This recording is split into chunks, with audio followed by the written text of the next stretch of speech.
दोस्तों, कहानी शुरू करने से पहले मैं आपको बताना चाहता हूँ कि हमारी नई वीडियो का नोटिफिकेशन हमारे सभी सब्सक्राइबर्स तक नहीं पहुँच रहा है। आपसे रिक्वेस्ट है, हमारे इस चैनल को अनसब्सक्राइब करके दोबारा से सब्सक्राइब कर लीजिएगा और साथ में घंटी को दबाकर ऑल पर सेट कर लें ताकि आने वाली हर नई वीडियो आपके पास तुरंत पहुँचे। और अगर पहले से ही सब्सक्राइब नहीं किया हुआ है तो अभी सब्सक्राइब कर लीजिएगा। वीडियो पसंद आए तो लाइक, कमेंट और अपने प्यारों में शेयर करना मत भूलिएगा। तो चलिए दोस्तों, कहानी को शुरू करते हैं। मेरा ट्रांसफ़र आज हरिपुरा में हो गया था। मैं पिछले 15 साल से एक डॉक्टर होने का कर्तव्य निभा रही थी। आज जबकि मैं एक मेडिकल ऑफिसर के तौर पर हरिपुरा में आई तो मेरी यहाँ के लोगों के साथ अपेक्षाएं काफ़ी ज़्यादा थी।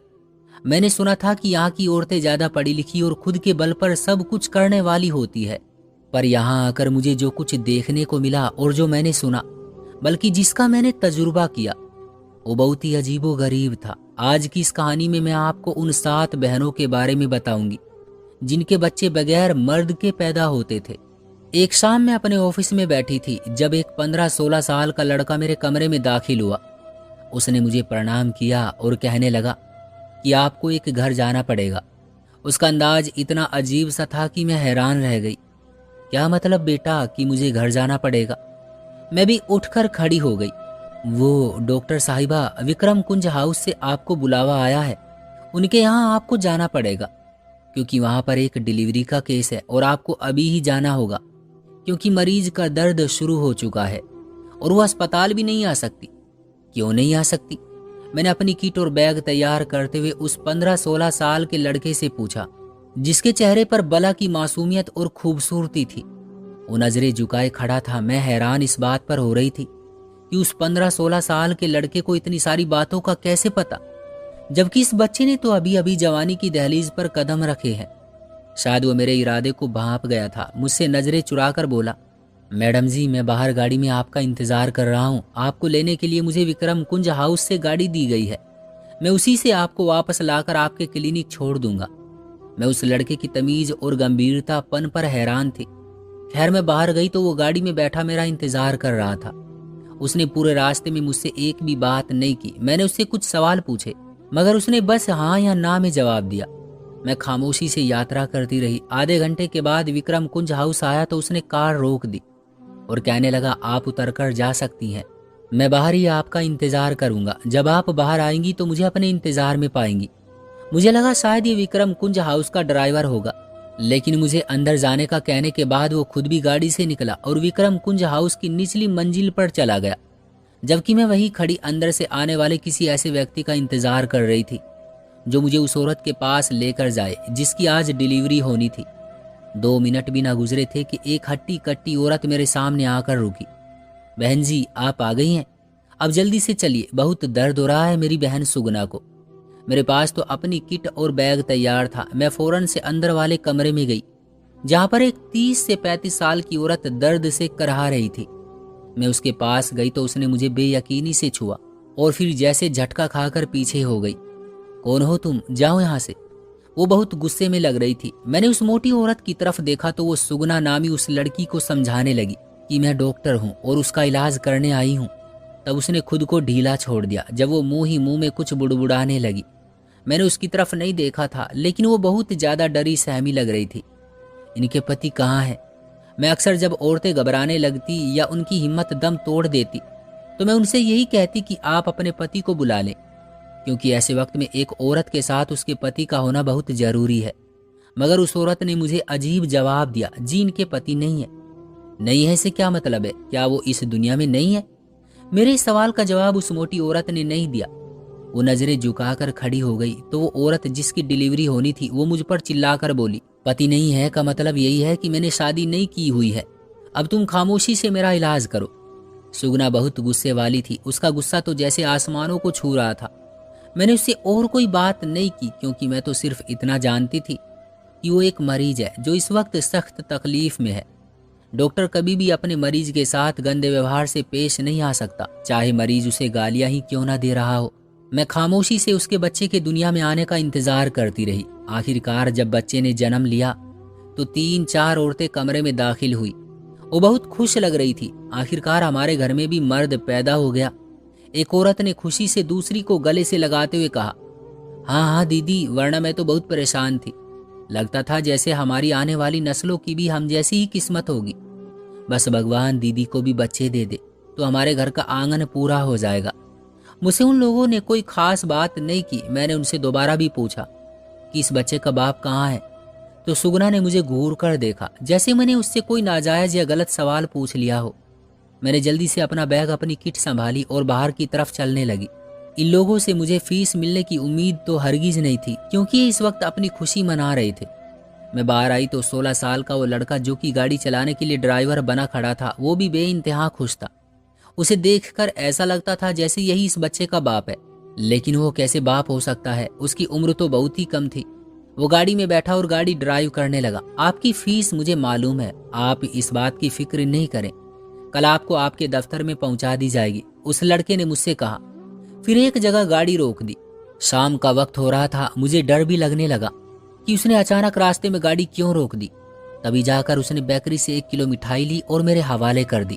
यह आप अपने स्टाफ को खिला दीजिएगा, आपकी वजह से सही सलामत औलाद पैदा हुई है हमारे घर में। हम आपको दोबारा भी याद करेंगे। वो लड़का बहुत मुस्कुरा रहा था और खुश भी था, जैसे नए बच्चे के आने की खुशी उसे भी बहुत हो। ये सब औरतें आपस में क्या लगती थी और आप क्या लगते हो उनके? ये सब आपस में बहनें हैं। और आप? मैंने उस लड़के से पूछा तो वो खामोश हो गया। उसने इस बात का कोई जवाब नहीं दिया था, जबकि मैं यही सोच रही थी कि ये 5 औरतें अकेली क्यों रहती हैं? इनके पति कहाँ हैं? सास, बाबा, कोई तो रिश्ता होता है हर औरत का जो उसके साथ रहता है, लेकिन ये 5 बहनें अकेली रह रही थी। बात बड़ी अचंभे की थी। मैंने उस लड़के से कई बार पूछा कि तुम कौन हो और उनके क्या लगते हो, भाई हो, बेटे हो, क्या हो? लेकिन उसने मेरी किसी बात का जवाब नहीं दिया, जैसे कि उसे जवाब न देने का कहा गया था। खैर, मैं भी किसी से फालतू बात करने की आदी नहीं थी। मैं अपने क्लिनिक आ गई और इस बात को भूल भाल गई थी। शाम के वक्त मैं ज्यादातर फ्री ही रहती थी। बस इसी वजह से मैंने किसी से कोई बात नहीं करना होती थी। अगर शाम को कोई केस आता तो मैं वो भी ले लेती थी, क्योंकि मेरे लिए केस ही सब कुछ होते थे। मरीज को देखना, उसे ठीक करना, मेरे लिए ये बहुत बड़ी बात थी। अगली सुबह मेरे क्लिनिक में वो लड़का आ गया। उसने मुझसे यही कहा कि वो मेरी फीस लेकर आया है। उस वक्त उसका हुलिया काफी बड़े मर्दों वाला था। उस वक्त उसने एक जैकेट और कुर्ता पायजामा पहन रखा था। एक खाकी लिफाफे में वो मुझे मेरा मुआवजा देकर चला गया। मैंने वो लिफाफा खोलकर देखा तो मेरी हैरत की इंतहा न रही। उसमें तो पूरे 30,000 रुपये थे, जबकि मुझे केस करने के ज्यादा से ज्यादा 2-3 हजार रुपये ही मिलते थे। और अगर मैं क्लिनिक में होती तो भी ज्यादा से ज्यादा बस इतने ही होते थे। लेकिन आज मुझे इन बहनों ने 30,000 रुपये दे दिए। ये तो बड़ी दयालु हैं, मैंने दिल में सोचा। और फिर सोचने लगी कि शायद इनके पति को बहुत खुशी हुई होगी। पर इनका पति था कौन? मैंने सोचा। फिर ये बात नजरअंदाज हो गई। अगली सुबह जब मैं क्लिनिक जा रही थी तो वही लड़का गाड़ी में मुझे अपने क्लिनिक के बाहर बैठा नजर आया। मुझे लगा कि शायद ये इत्तेफाक है और वो मुझसे कोई बात नहीं करना चाहता। अगर बात करना चाहता होता तो जब मैं गाड़ी में बैठी उससे सवाल कर रही थी, मुझे उनके जवाब जरूर देता। तो मैंने उससे कोई बातचीत नहीं की और ना ही पूछा कि तुम यहाँ क्यों आए हो। शाम को मैं वापस आई, तब भी उसकी कार मेरे क्लिनिक के बाहर ही खड़ी थी। मुझे हैरत हुई। मैंने सोचा कि मैं पूछ ही लेती हूँ, हो सकता है कि कोई बात उसे बुरी लगी हो या फिर वो मुझसे कोई बात पूछने आया हो। मैं उसकी गाड़ी के पास गई। मैंने उससे पूछा कि क्या बात है, आप सुबह भी यहीं पर खड़े थे और अभी भी? कहने लगा कि जी मैं बहुत जरूरी काम से आपके पास आया हूँ। आपको व्यस्त देखा और सोचा कि आपको तंग न करूं, लेकिन अब मेरी मजबूरी है। मुझे विक्रम कुंज हाउस से भेजा गया है। असल में उन लोगों को आपका स्वभाव बहुत पसंद आया है। वो लोग चाहते हैं कि आप घर आकर उनकी कुछ बीमारियों का इलाज कर दे, तो वो यहाँ क्यों नहीं आ जाती? मैंने उनके पिछले रवैये को याद करते हुए उस लड़के से पूछा तो उसने मुझे अजीब सा जवाब दिया। जी दरअसल वो 7 बहनें हैं, तो अस्पताल आना उनके लिए मुश्किल है। क्यों, 7 को बीमारियां हैं क्या?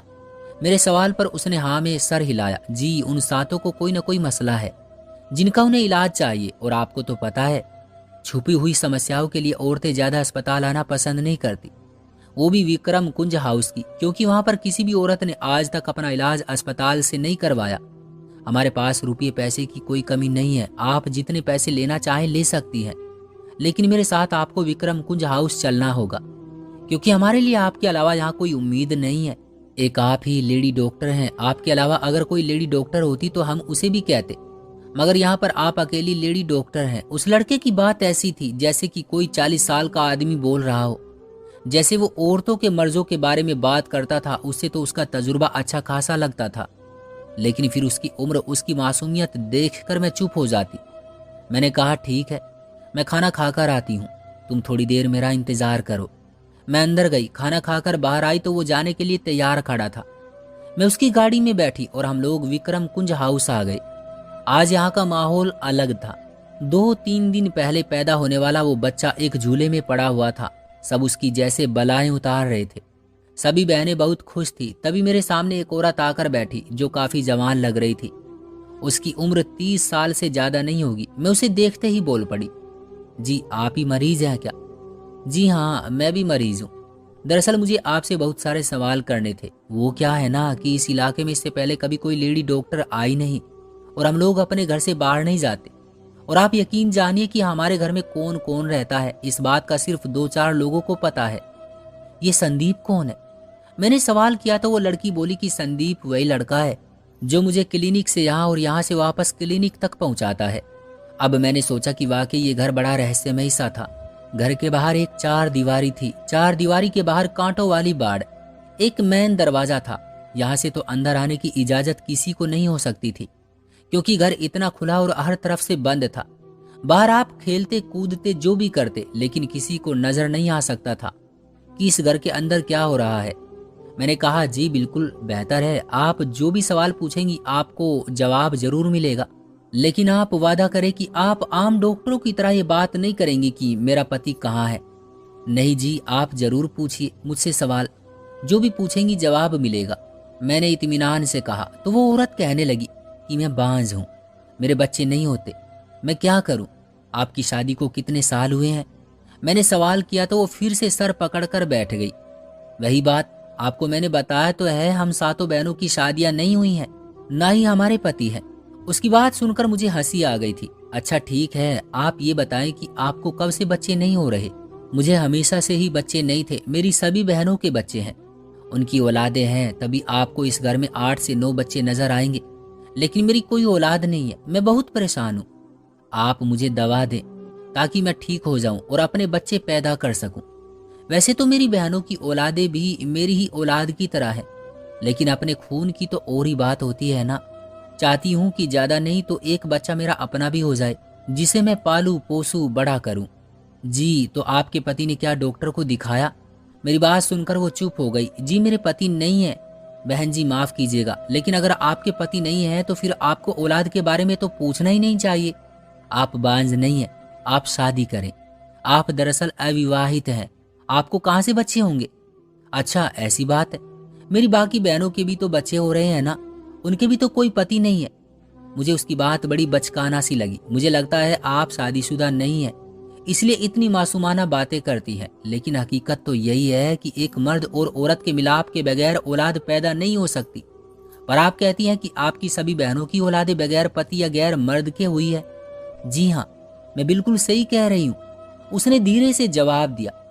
आप बेशक सही कहती हो, पर मुझे आपकी बात पर यकीन नहीं है, और क्योंकि मैं पढ़ी लिखी औरत हूं तो ये सब मानना मेरे लिए बिल्कुल नामुमकिन है। ऐसा हो ही नहीं सकता। हम लोग मेडिकल साइंस से संबंध रखते हैं, हमसे कोई बात छुपाकर आप सिर्फ अपना नुकसान करेंगी, आपको कोई फायदा नहीं होगा। मेरी बात सुनकर वो औरत गुस्से में आ गई। तुम्हारी हिम्मत कैसे हुई ये कहने की कि हम तुमसे कोई बात छुपा रहे हैं? अरे भाई, हम सभी बहनों का कोई पति नहीं है।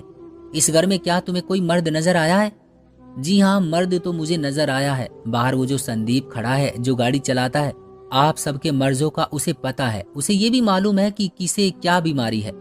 हो सकता है वही आपका पति हो। आपका दिमाग तो खराब नहीं हो गया? उनमें से एक औरत उठकर बोली, वो हमारा पति नहीं है। और आपको क्या लगता है इतना छोटा सा बच्चा हमारा पति बनेगा, वो भी अकेला 7 बहनों का? उस बड़ी औरत जिसका नाम तुलसी था, उसकी बात सुनकर मुझे अंदाजा हुआ कि उन्हें मेरी बात बहुत बुरी लगी है। देखिए तुलसी बहन, आप बेशक गुस्सा करें, मुझे गलत कहे या कहें कि मैं फ्रॉड हूँ, झूठी हूँ, लेकिन असल बात तो यह है कि झूठ आप लोग बोल रही हैं। दुनिया की तारीख में आज तक ऐसा मुमकिन नहीं हुआ कि किसी को बिन पति के औलाद हुई हो। आप लोग सरासर मनगढ़ंत बातें कर रही हैं, मुझे परेशान न करें। मेरा ये कहना था कि औरत उठकर खड़ी हो गई और मुझ पर चिल्लाने लगी, तुम होती कौन हो ये कहने वाली? हम तुम्हें पैसे देकर यहाँ लाए हैं, तुम्हें चाहिए कि तुम हमारा इलाज करो, तुम उल्टा हम पर ही फिलोसफियां झाड़ रही हो। शर्म आनी चाहिए तुम जैसी डॉक्टरनी को। इतना कहकर उसने मेरे सर पर कुछ जोर से दे मारा। उसके बाद तो मानो मुझे होश ही नहीं रहा। जब मेरी आंख खुली तो मेरे आसपास सिर्फ और सिर्फ अंधेरा था। मैंने आंखें खोलकर देखने की कोशिश की तो मुझे कुछ भी नजर नहीं आया। ये देखकर मैं घबरा गई थी। मुझे ऐसा लगने लगा जैसे इन लोगों ने मुझे अगवा करके किसी काल कोठरी में डाल दिया है, क्योंकि मैं यहाँ पर किसी से बात नहीं कर सकती थी। मैं रोने लगी। थोड़ी देर के बाद कमरे का दरवाजा खुला तो मैंने उन लोगों को ये महसूस नहीं होने दिया कि मैं परेशान हूँ। मैंने कहा, मुझे माफ कर दे, मैंने आपसे झूठ बोला कि इलाज के लिए पति की जरूरत है। मैं आपका इलाज कर सकती हूँ, बांझपन का इलाज मुमकिन है और उसके बाद आपके बच्चे भी हो जाएंगे। मैं तो सिर्फ यहाँ से अपनी जान छुड़ाकर भागना चाहती थी कि किसी तरह से भी ये औरतें मेरी बातों में आ जाए और मुझे यहाँ से निकलने दे दे। एक बार मैं यहाँ से निकल जाऊं फिर इन सब का इलाज मैं अच्छे से करूंगी। मेरी बात का भी इन लोगों को अंदाजा नहीं था। मैंने इन औरतों को चेक करने का नाटक किया और फिर कहा कि मुझे अब अपने क्लिनिक में जाना होगा, क्योंकि मेरी सारी दवाइयाँ तो वहीं पर रखी थी। इन लोगों ने मुझे खुशी खुशी इजाज़त दे दी। इनको शायद यही लगा होगा कि मैं गांव की मामूली औरतों की तरह होंगी। इनके डराने धमकाने से डर जाऊंगी, बाहर जाकर बात नहीं करूंगी। हालांकि इन्होंने किया भी ऐसा ही था, मुझे खुद डरा धमका कर भेजा। कहा कि इस घर में जो भी बात हुई वो बाहर अस्पताल में किसी को भी मत बताना, वरना तुम्हारा यहाँ जीना हराम हो जाएगा। मैंने कहा, मैं ऐसी गलती कैसे कर सकती हूँ। फिर मैं वहां से आ गई। मैं अपने क्लिनिक में आई तो मेरे सर पर उन लोगों से बदला लेने का जुनून सवार था, क्योंकि उन्होंने एक डॉक्टर की ही बेइज्जती नहीं की थी बल्कि उसको अगवा करके प्रताड़ित करने की कोशिश भी की थी। मैंने अपनी नर्स महिमा को भी ये बात बता दी और कहा कि मैं पुलिस स्टेशन जा रही हूँ उन 7 बहनों की रिपोर्ट दर्ज करवाने। उन्होंने मेरे साथ बहुत बड़ा जुल्म किया। अगर मैं वहां अक्लमंदी से काम ना लेती तो शायद ये लोग मेरी जान ले लेते। क्या लोगों की सेवा करने का यही सिला है कि एक मामूली सी बात पर मेरी जान ले ली जाती? महिमा ने मुझे ऐसा करने से मना कर दिया। बोली कि अगर तुम्हें उन लोगों की बात पुलिस तक पहुंचानी ही है तो उससे पहले एक बार उनकी कहानी सुन लो। ये नहीं तुम्हें कुछ कहेंगे ना कह सकते हैं। 7 औरतें हैं, खुद सोचना तुम्हारा क्या ही बिगाड़ सकती हैं। लेकिन अगर तुमने ये बात गांव में फैला दी कि यहाँ 7 औरतें रहती हैं तो फिर इन बेचारियों के लिए यहाँ रहना मुश्किल हो जाएगा। तुम्हारा क्या मतलब है 7 औरतें? ये 7 औरतें नहीं, गुंडियां हैं। इन्होंने मुझे घर में कैद करने की कोशिश की। महिमा ने मुझसे कहा कि अगर तुम उनके घर एक बार चली जाओ तो शायद वो तुम्हें सारी बात बता देंगी। मुझे लगा कहीं महिमा भी मुझे फंसाना तो नहीं चाह रही, क्योंकि वो भी यहीं की रहने वाली थी। मैंने कहा, मैं अब उस घर में किसी सूरत भी नहीं जाऊंगी। अगर उन्हें मुझसे कोई बात करनी है तो खुद आना पड़ेगा उन्हें। खुद तो वो नहीं आ सकेगी। इस तरह पूरे गांव को पता चल जाएगा कि विक्रम की बेटियां यहीं पर रहती हैं। विक्रम कुंज हाउस में कोई भी नहीं जाता सिवाय उनके पुराने ड्राइवर के, जो कि वहां अकेला रहने का नाटक ही करता है। बस क्यों नाटक करता है मुझे भी तो पता चले। मैं तो शक करती हूँ कि वो उन सभी का पति है। परमात्मा से डरो, उन्होंने तो इसे गोद में पाल कर बड़ा किया है। वो उनकी पुरानी नौकरानी का बेटा है। और रही बात उन 7 बहनों की, तो वो उनके ड्राइवर संदीप से तुम सारी कहानी पूछ सकती हो। उसमें कोई गलत बयान नहीं देगा वो। लेकिन जो कि उन लोगों ने तुम्हारे साथ गलत सुलूक किया तो उन्हें अपना राज तुम्हें बताना पड़ेगा कि बिना पति के ये 7 बहनें कैसे उम्मीद से होती हैं। ये बात तुम्हें संदीप बता देगा, क्योंकि ऐसा तो मुझे भी नहीं मालूम। मगर मैंने संदीप को अपने पास बुलाया, उसे सारी कहानी सुनाई और कहा कि अगर मुझे असल बात ना पता चली तो मैं पुलिस तक जरूर जाऊंगी। इन 7 बहनों के खिलाफ शिकायत दर्ज करवाऊंगी कि इन्होंने मेरे साथ भद्दा सलूक किया है। संदीप ने मेरे आगे हाथ जोड़ दिए और कहने लगा, मैडम आप ऐसा बिल्कुल भी नहीं करें। मैं आपको गारंटी देता हूं कि वो 7 बहनें आपको कभी नुकसान नहीं पहुंचा सकती। दरअसल ये 7 बहनें अपने ही घर में कैद होकर रह गई हैं, क्योंकि इनके बाप की चौधरी के साथ दुश्मनी थी। चौधरी साहब ने कसम खा ली कि मैं इन 7 का घर बसने नहीं दूंगा। इन्होंने चौधरी के बेटे के रिश्ते से इनकार किया था। उसके बाद जो भी रिश्ता आता चौधरी साहब उस रिश्ते को खत्म करवा देता। जैसे तैसे करके इनके बाप ने अपनी जिंदगी में एक बेटी की शादी की, मगर उसके बाद चौधरी ने उस बेचारे विक्रम की जान ही ले ली। वो तो राख बन गया। लेकिन बाकी सभी 6 बहनों ने फैसला किया कि वो किसी गरीब इंसान से ही शादी करके अपने घर बसाएंगी। बस फिर उन्होंने अपने घर के तहखाने में ही अपने घर बसा लिए। अपने अपने पतियों को वो इसी घर में रखती हैं, लेकिन वो किसी को नजर नहीं आते। ये 7 बहनें दुनिया के सामने बहुत अकेली तनहा रहती हैं, लेकिन किसी को भी नहीं मालूम कि इनकी औलाद भी है। और इनके पति भी हैं। इनके पति दुनिया के सामने ऐसे बने फिरते हैं जैसे इनका विक्रम कुंज हाउस के साथ कोई संबंध ही नहीं है, और ये औरतें भी बस मजबूरी के तहत ही बाहर आती हैं। बस ये लोग ऐसे ही रहते हैं कि जैसे दुनिया में है ही नहीं। अगर इतनी बड़ी बात पुलिस में पहुंच गई तो फिर इन बेचारियों के लिए मसला बन जाएगा। चौधरी के पास तो एक बहाना आ जाएगा, वो इन सातों को जलील और बेइज्जत करेगा। अगर आप सब्र कर लेंगी तो ये सातों बहनें अपनी जिंदगी में खुश रह सकेंगी, वरना आपकी मर्जी। संदीप की बात सुनकर मैं शर्मिंदा हो गई थी। तभी वो लोग शायद मुझसे भी अपना राज नहीं कह पा रही थी, लेकिन काश उन्होंने यकीन कर लिया होता तो इतना बुरा तजुर्बा मेरे साथ पेश ना आता। भगवान ऐसे चौधरियों को सही रास्ता दिखाए जो दूसरों का जीना हराम कर देते हैं और खुद को भगवान समझ बैठते हैं। दोस्तों, क्या ख्याल है आपका इस कहानी के बारे में? कमेंट बॉक्स में जरूर बताइएगा। वीडियो को लाइक कर दीजिए और चैनल को सब्सक्राइब कर लीजिएगा ताकि आने वाली वीडियो आपको तुरंत मिले। मुझे दीजिए अगली वीडियो तक इजाजत, तब तक के लिए धन्यवाद।